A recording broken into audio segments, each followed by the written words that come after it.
Bien, estamos en esta tarde calurosa, aquí en la plazoleta de la Plaza Ravenscroft en el Boulevard de Hurlingham, para charlar con un flamante funcionario de la gestión municipal. Es el titular de la Unidad de Gestión para la Planificación Estratégica, algo que me aprendí hace segundos nada más, y es un concejal con mandato cumplido, un referente político de Hurlingham, Lautaro Aragón. Hola Lautaro, ¿cómo estás? Buenas tardes, muy bien. Bueno. Hemos pasado tarde más calurosa. Sí, desde ninguna manera esto puede ser considerado calor. ¿Cómo estás viviendo estas horas y esto de sumarte de alguna manera desde un lugar a nada más y nada menos que la concepción de Hurlingham, la primera idea que se empieza a trabajar en serio respecto al Hurlingham que queremos? Bien, la verdad estamos muy contentos. Es un momento que estamos transitando desde lo personal y de lo colectivo lindo.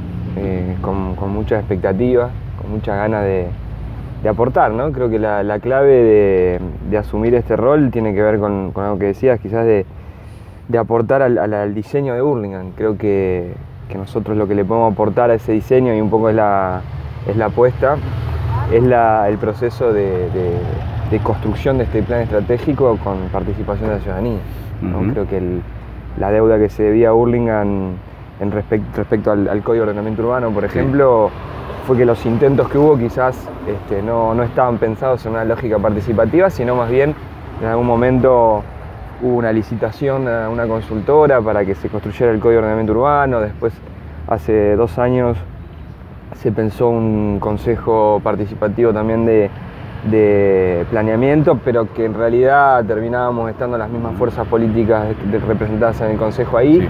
Y no pudo continuar, así que ahora la decisión del intendente fue convocarnos en primera instancia a elaborar el Código de Ordenamiento Urbano, a raíz de distintas charlas y distintas reuniones que tuvimos pensando cómo debería ser eso. Surgió la idea de crear una unidad de gestión para la planificación estratégica, que me parece a mí es un signo de apertura, por un lado, y de también aceptar o de sumar o de incorporar a la agenda pública de Hurlingham la necesidad de una integralidad al momento de planificar, ¿no? No solamente se queda en la altura de los edificios que se pueden construir, sino que, bueno, que hay varias cosas más para pensar ahí adentro, ¿no? La propia definición de unidad de gestión implica eso, no una cuestión vertical, sino una cuestión más abarcativa, más participativa.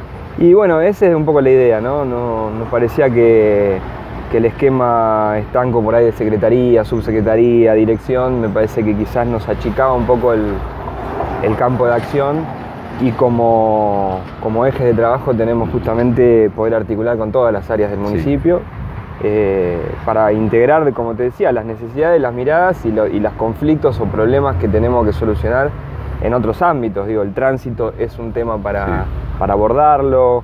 ¿Qué hacemos con los residuos domiciliarios antes de que salgan a la puerta de la casa? Si los separamos, no los separamos. ¿Cómo pensamos el espacio público? ¿Cómo hacemos también que tengamos una ciudad accesible, ¿no? No pensar solamente en función de aquellos que hoy van en auto o se toman un colectivo, sino aquellos que también tienen algún tipo de movilidad reducida o que tienen algún tipo de discapacidad. Bueno, son temas que creo yo que hay que ponerlos sobre la mesa y tratar de organizarlos y planificar qué vamos a hacer con eso, ¿no?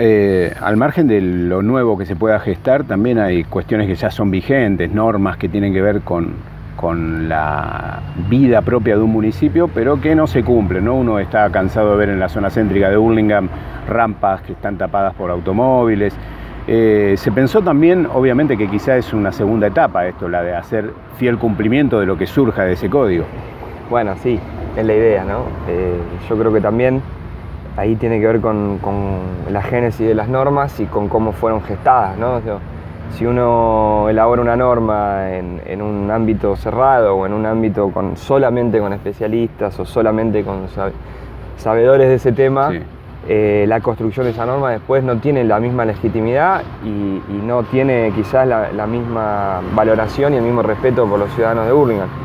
Y además creo que hay una cosa que, el caso puntual que vos planteás de las avenidas, del estacionamiento y qué sé yo, la verdad que después al municipio le cuesta demostrar que el cumplimiento de eso tiene un correlato en el cumplimiento del municipio en otras cuestiones, claro, servicios básicos y demás. Entonces creo que ahí estamos en la puertita de entrada decir, bueno, no barajar idea de nuevo porque la historia no se baraja de nuevo nunca, pero sí de comenzar una etapa donde podamos reformular unas cuantas cosas, podamos recomponer otras y a partir de ahí arrancar una etapa donde todos podamos ser, por un lado, partes de la generación de las normas y por otro lado, legitimadores de esas normas para después poder hacer que se cumplan. Digo, ¿no?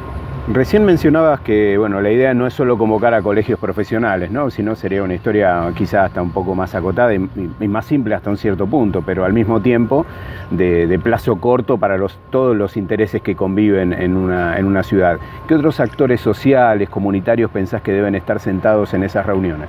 Mirá, la verdad que no se malentienda, por favor, digo, ¿no?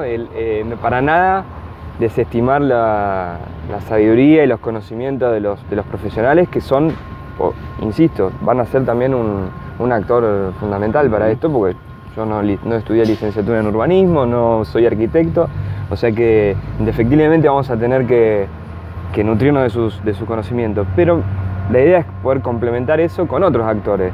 La Universidad de Hurlingham es un actor que tiene que ser un aliado estratégico de este proceso, un protagonista estratégico de este proceso. Otras universidades, la Universidad de General Sarmiento, además de tener la licenciatura en urbanismo, tiene el Instituto del Conurbano, que han participado también en otros procesos de diseño de ciudades y de actualizaciones de códigos. Y después los actores de Hurlingham, ¿no? Digo, las instituciones de nuestra comunidad, hay organizaciones sociales, hay organizaciones culturales, los partidos políticos, los colegios de profesionales, las cámaras de comerciantes, los clubes, digo, hay montones de lugares donde nuestra comunidad vive, donde nuestra comunidad se junta, se organiza, se comparte lo que hacen, disfruta. Bueno, parece que hay que invitar a toda la comunidad organizada y no organizada también a que sea parte de esta discusión. Después algunos irán con algunos intereses más marcados, otros irán a ver qué onda, pero me parece que el desafío es poder encontrarnos. Venimos de muchos años donde encontrarnos a debatir y encontrarnos a ponernos de acuerdo no ha sido una práctica común, ha sido difícil y me parece que es uno de los desafíos, ¿no?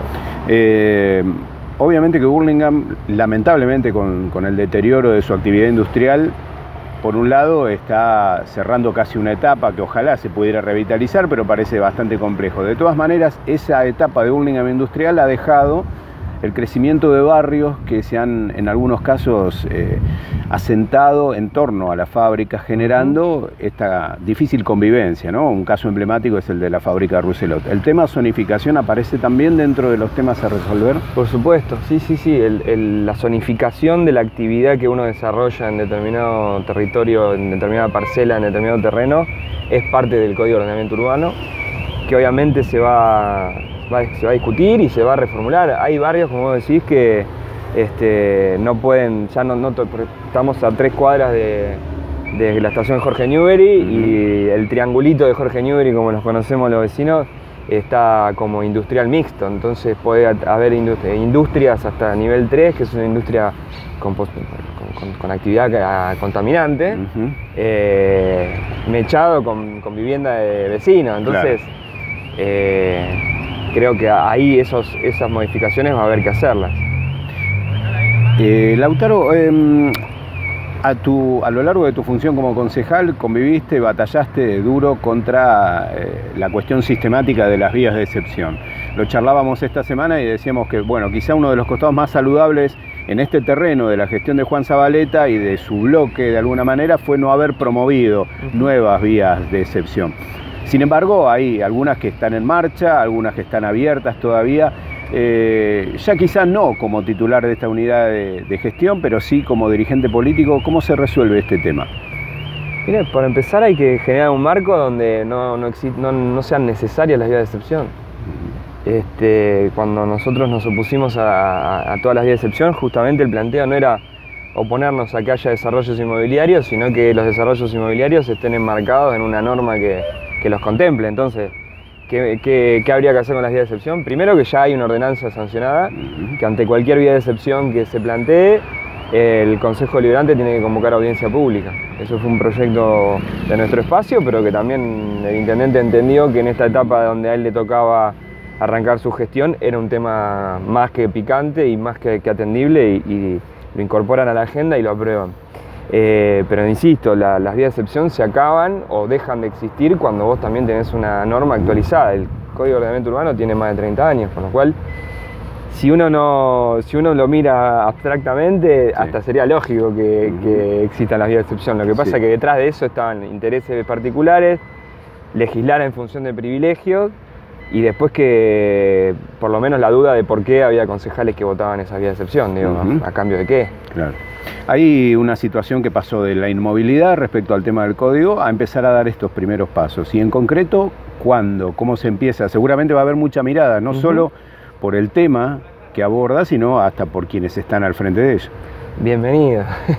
La idea es los primeros días de abril comenzar con un primer foro participativo donde, te digo, todos estos actores que nombrábamos anteriormente puedan participar y podamos definir colectivamente cuál tiene que ser el marco de ese plan estratégico y cuáles tienen que ser los ejes rectores de ese plan estratégico.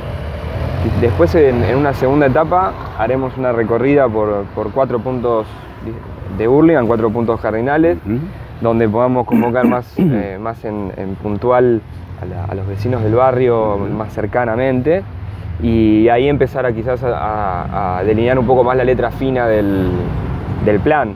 Pero insisto, uno no puede decir que es participativo si no es participativo desde el comienzo. Entonces, bueno, nos juntemos, debatamos, generemos los acuerdos que haya que generar para poder abrir un paraguas o construir en realidad un paraguas de lo que va a significar este plan estratégico. Y después empezaremos el trabajo más fino de incluir los temas que salgan de los foros, que después hay que traducirlo en ordenanzas, hay que traducirlo en normas. Bueno, esas normas será también el aporte que nosotros hagamos, pasar a letra de expediente aquellos resultados de esos foros, ¿no? ¿En qué punto o desde qué punto va a avanzar lo que en algún momento se había presentado en el Consejo Deliberante para esta zona, para el Boulevard? Mirá, la verdad que desde el Ejecutivo lo que nos han planteado es que hay que incluir esta zona, el Boulevard Orient, en algo más grande, o sea, en una primera modificación del código integral, que era en principio lo que nosotros planteábamos, y que los vecinos, charlando con los vecinos de acá también, uno de los problemas era ese, no solamente que había vecinos que no querían que al lado de su casa construyeran 3 o 4 pisos, sino que además no entendían por qué les tocaba a ellos solamente la reforma de una parte del código y no algo global. De hecho, en las audiencias públicas lo que se expresó fue la necesidad de un código y que también no entendían por qué el Boulevard Orient era la avanzada de algo que no se sabía bien qué era. Luego, lo que pasará con esto tendrá que ver con los resultados de los foros también. Digo, y si el intendente tiene la intencionalidad de generar un corredor gastronómico, como en algún momento se planteó, bueno, habrá que ver cómo también se hace eso de verdad y si hay voluntad de los vecinos, si les parece bien, si puede convivir esa idea del corredor gastronómico con la vida de los vecinos. Parece que son cuestiones a debatir y que van a ser parte del proceso. La verdad que per se no tenemos ninguna postura tajante, digo, se puede discutir altura, se puede discutir uso, pero también si uno quiere fomentar una determinada actividad económica en un sector de la ciudad, tiene que construir otro tipo de unas normas complementarias para favorecer eso. Si yo te digo, Waldo, vos vas a poder poner un restaurante, bueno, ¿y por qué acá y no en la avenida? Y bueno, porque acá vas a tener por lo menos un año de una reducción de tasas o por lo menos tal o cual facilidad para instalar tu comercio. Creo que así se fomentan las actividades económicas, más allá que en una grilla de usos diga tal o cual cosa, ¿no? En abril, anticipabas, empiezan a delinearse los primeros encuentros, las primeras reuniones. Desde que empezó a rondar esta posibilidad hasta que finalmente la aceptaste y llegó el ofrecimiento formal y la designación del intendente, y ya te lo pregunto no como titular de la unidad, sino como dirigente político de una fuerza fiscalizadora de la gestión, claramente opositora en el distrito de Hurlingham. ¿Desde qué lugar y qué debates se dieron desde tu lugar y tu espacio político para finalmente aceptar esto? Bueno, la verdad que es un proceso interesante, ¿no? Nosotros ya a fin del año pasado empezamos a idear o a delinear una idea de construir una fundación acá en Hurlingham, la Fundación Compartir, que es la idea donde podamos convocar, nuclear, generar una sinergia donde se puedan compartir experiencias tanto políticas como sociales y de otro índole que puedan traducirse en iniciativas que se plasmen en políticas públicas.